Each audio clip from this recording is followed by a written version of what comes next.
বর্তমানে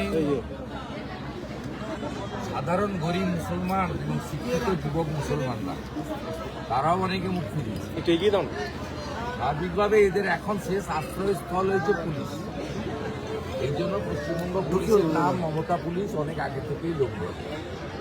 কালকে ভেকুটিয়াতে যেটা করেছে এবং আজকে সকালে শুনলাম ভেকুটিতেও করেছে এদের বলতে, এটা গুন্ডামি ছাড়া অন্য কিছু নয়। শিডিউল কাস্ট পরিবারে গিয়ে তার স্ত্রীর উপর আক্রমণ করা, বাচ্চাকে ফেলে দেওয়া, এ তো কোনো সভ্য ভদ্র মানুষ করতে পারে না। সিভিল ড্রেসে গেছে, বডি ক্যামেরা নেই। তার থেকেও বড় আমি কালকে দেখেছি এখানে ভাইপো যাকে পাঠিয়েছে, এই এত বড় জেলা স্থায়ী এসপি নেই, অ্যাডিশনাল এসপি হেডকোয়ার্টারকে ইনচার্জ বানিয়ে চালাচ্ছে। সে চালান নির্বাচন ঘোষণা হলে কি করে এই বেআইনি লোকদের রাখতে পারেন, সেটা আমরা দেখব। আপনি করে নেন। বিষয় হচ্ছে, বিষয়টা খুব পরিষ্কার। সিভিক ভলেন্টিয়ার কেবলমাত্র ট্রাফিক মেনটেনে ব্যবহার হয়। সিভিক পুলিশকে নিয়ে গেছে, সাদা পোশাকে নিয়ে গেছে। ওই মুকুল মল্লিক এর আগে ভবানীপুর থানায় মহিলাকে ধর্ষণের জন্য জেলে ছিল। যারা এই জেলার ছেলে, আমাদের হলদিয়া মহিষাদলের ছেলেরা জানে যে তিনি 2 মাস জেল খেটেছেন মহিলাকে ধর্ষণ করার জন্য। এইরকম বাজে বাজে নোংরা সাম্প্রদায়িক পুলিশ অফিসারদের এখানে পাঠানো হয়েছে হিন্দুদের উপর অত্যাচার করার জন্য, যেহেতু তারা বিজেপির সঙ্গে আছে, আর যেহেতু আমি এখান থেকে প্রতিনিধিত্ব করি। এই যে সিভিক ভলেন্টিয়ারগুলোর ছবি আমি দিয়েছি, এদের মধ্যে বিশ্বজিৎ জানা, থানার ডাকবাবু, 10,000 টাকা বেতন, 10 দিন সংসার খরচ শেষ হয়ে যায়, টাকা বাড়ি করেছে, এসি রুমে থাকে। আপনাদেরও এত ভালো থাকার সুযোগ নেই। আমরা এটা ছাড়বো না। এসসি কমিশন হয়েছে, মহিলা কমিশন হয়েছে, এবং যা করার করব, এবং শেষ দেখে ছাড়ব। গত 5 বছর নন্দীগ্রামের বহু লোককে জ্বালিয়েছে, এখনো জ্বালাচ্ছে, জ্বালানোটা আরো বাড়বে। যত বাড়াবে ব্রিটিশ বিরোধী মেদিনীপুর, এরা কিন্তু তত ঐক্যবদ্ধ হবে।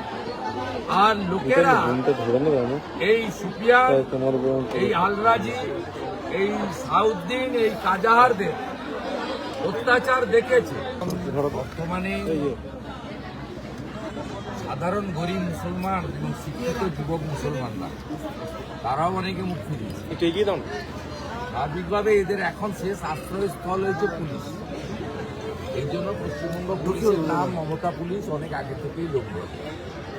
কালকে ভেকুটিয়াতে যেটা করেছে এবং আজকে সকালে শুনলাম ভেকুটিতেও করেছে এদের বলতে, এটা গুন্ডামি ছাড়া অন্য কিছু নয়। শিডিউল কাস্ট পরিবারে গিয়ে তার স্ত্রীর উপর আক্রমণ করা, বাচ্চাকে ফেলে দেওয়া, এ তো কোনো সভ্য ভদ্র মানুষ করতে পারে না। সিভিল ড্রেসে গেছে, বডি ক্যামেরা নেই। তার থেকেও বড় আমি কালকে দেখেছি এখানে ভাইপো যাকে পাঠিয়েছে, এই এত বড় জেলা স্থায়ী এসপি নেই, অ্যাডিশনাল এসপি হেডকোয়ার্টারকে ইনচার্জ বানিয়ে চালাচ্ছে। সে চালান নির্বাচন ঘোষণা হলে কি করে এই বেআইনি লোকদের রাখতে পারেন, সেটা আমরা দেখব। আপনি করে নেন। বিষয় হচ্ছে, বিষয়টা খুব পরিষ্কার। সিভিক ভলেন্টিয়ার কেবলমাত্র ট্রাফিক মেনটেনে ব্যবহার হয়। সিভিক পুলিশকে নিয়ে গেছে, সাদা পোশাকে নিয়ে গেছে। ওই মুকুল মল্লিক এর আগে ভবানীপুর থানায় মহিলাকে ধর্ষণের জন্য জেলে ছিল।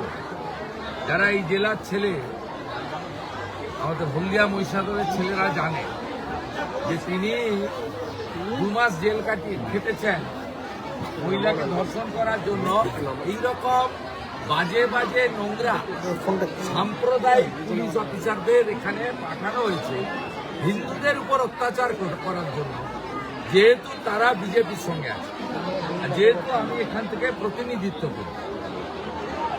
এই যে সিভিক ভলেন্টিয়ারগুলোর ছবি আমি দিয়েছি, এদের মধ্যে বিশ্বজিৎ জানা, থানার ডাকবাবু, 10,000 টাকা বেতন, 10 দিন সংসার খরচ শেষ হয়ে যায়, টাকা বাড়ি করেছে, এসি রুমে থাকে। আপনাদেরও এত ভালো থাকার সুযোগ নেই। আমরা এটা ছাড়বো না।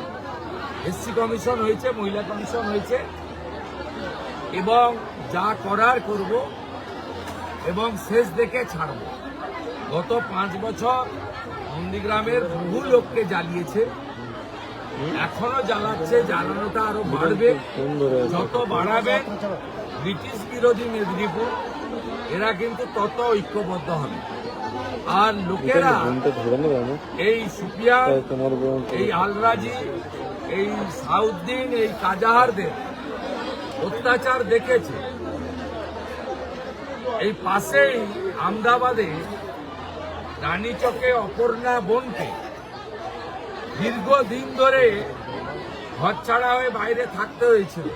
পোস্টপল ভায়োলেন্সে মহিলাদের উপরেও শারীরিক নির্যাতন এরা করেছে। অতএব এইসব ভয় দেখিয়ে করে কোনো লাভ হবে না। করে নেন, 2-3 মাস আছে, 1.5 মাস পরে ভোট ঘোষণা হবে। এই একটাও টেন্টেড পুলিশ অফিসারকে আপনারা রাখতে পারবেন না। আর যিনি এই জেলায় এসপি ইনচার্জ হিসেবে চালাচ্ছেন, তাকেও এর আগে যখনই ভোট ঘোষণা হয়েছে ইলেকশন কমিশন হাঁটিয়েছে। আমি আশা করব তার ট্র্যাক রেকর্ড দেখে ইলেকশন কমিশনও একই ব্যবস্থা নেবে। দাদা, হুগলির দাঁতপুরে সেখানে একটা মুসলিমদের সংগঠন দ্য অল ইন্ডিয়া তাবলিগি ইজতেমা অনুষ্ঠিত হবে। তার জন্য স্বাস্থ্য দপ্তরের 40 জন বিভিন্ন বিভাগের টেকনিশিয়ান, মানে মেডিকেল টেকনিশিয়ানদেরকে সেখানে পাঠাচ্ছে, এবং সেই সরকারি তালিকা প্রকাশ্যে চলে এসেছে। যাদের নাম বেরিয়েছে তাদের আর সরকারি ল্যাব ছেড়ে দিয়ে এখানে আসতে হবে। কি বলবেন? দেখুন, প্রথমত ধর্মীয় অনুষ্ঠানে সরকারকে কিছু দায়িত্ব পালন করতে হবে। সেই দায়িত্ব পালন করার ক্ষেত্রে যাতে স্বাভাবিক রুগীদের সমস্যা না হয়, এটা মাথায় রেখে করতে হবে।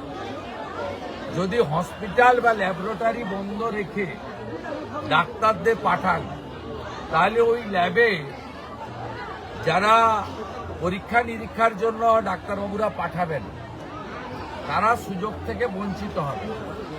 এবং এমার্জেন্সি রোগের ক্ষেত্রে, সে হার্ট অ্যাটাকই হোক, সেরিব্রালি হোক, ডেঙ্গু, ম্যালেরিয়া বা অন্য কিছু হোক, সেক্ষেত্রে কিন্তু ব্লাড টেস্ট, ইউরিন টেস্ট বা অন্যান্য অনেক এক্সরে থেকে, সিটি থেকে, এগুলো খুব গুরুত্বপূর্ণ।